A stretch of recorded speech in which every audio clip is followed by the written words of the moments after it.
Hello, happy people. I hope that you are having just the best day in your life today. Today we're going to be taking a look at another short story in George MacDonald's Penguin Classics Collection, The Complete Fairy Tale. And so what you can see today is taking a look at Little Daylight, which appeared in the same collection as the first two reviews I've done for you. Diamond's Dream and Nanny's Dream. And this one is the first one that I've read that is a proper fairy tale, which is why I'm using that language for it.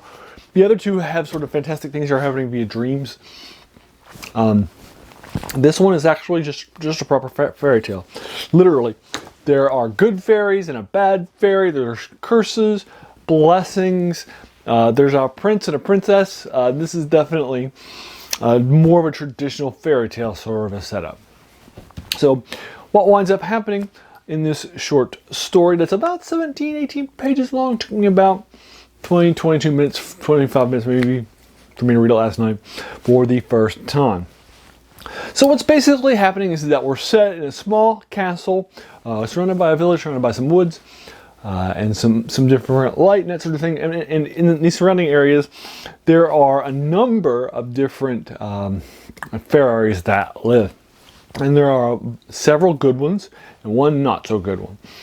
And the royal couple has a child that they name Daylight.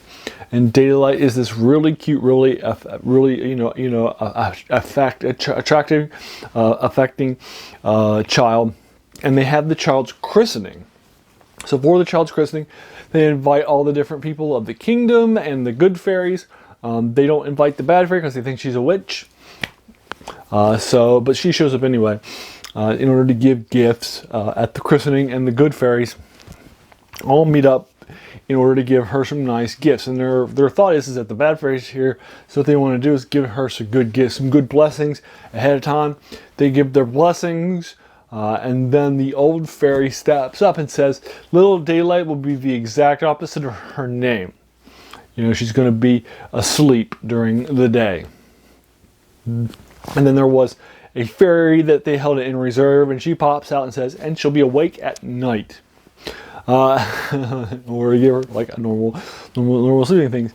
And then the old fairy says, I hadn't finished my curse, so I get to my gift to the child, so I get to go again. You interrupted me. And then she says, and then because you didn't let me finish, and then she says, and she will wane and wax with the moon. And then she finishes, and then there's a second fairy that was held in reserve that they bring out. And the second fairy says, until she is kissed by a prince. And so that's your setup. And little Daylight will wax and wane with the moon, and is active and she's nocturnal. She's active during the evening and sleeping during the day.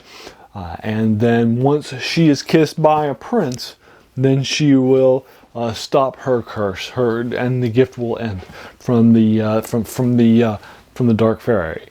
And that's the setup for the short story. It's about 2 or 3 pages into the short story, so I'll go ahead and leave it. I really enjoyed it. I'm giving it an 8 out of 10. It's a different short story than the previous two that I've read by George MacDonald. It does feel being kissed by a prince, ending your thing, not sleeping through the day, being awake at night, waning and waxing the moon. This kind of feels a little bit like Sleeping Beauty.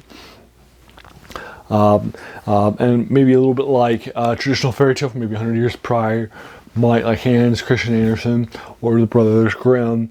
It definitely has something more along the lines of a traditional fairy tale.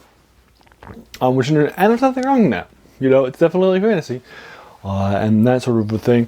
And J.R.R. Tolkien will make the argument on fairy tales that fairy stories are intended for adults just as much as they are for kids.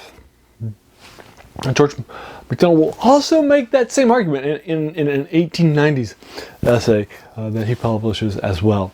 And he'll say, hey, this stuff's for adults too. So there you are. That is the short story, Little Daylight. Have you read it? If so, what did you think of it? Did you like it or dislike it? Did you agree or disagree with my take on it? I would be more than happy to engage you with it further in the comments below.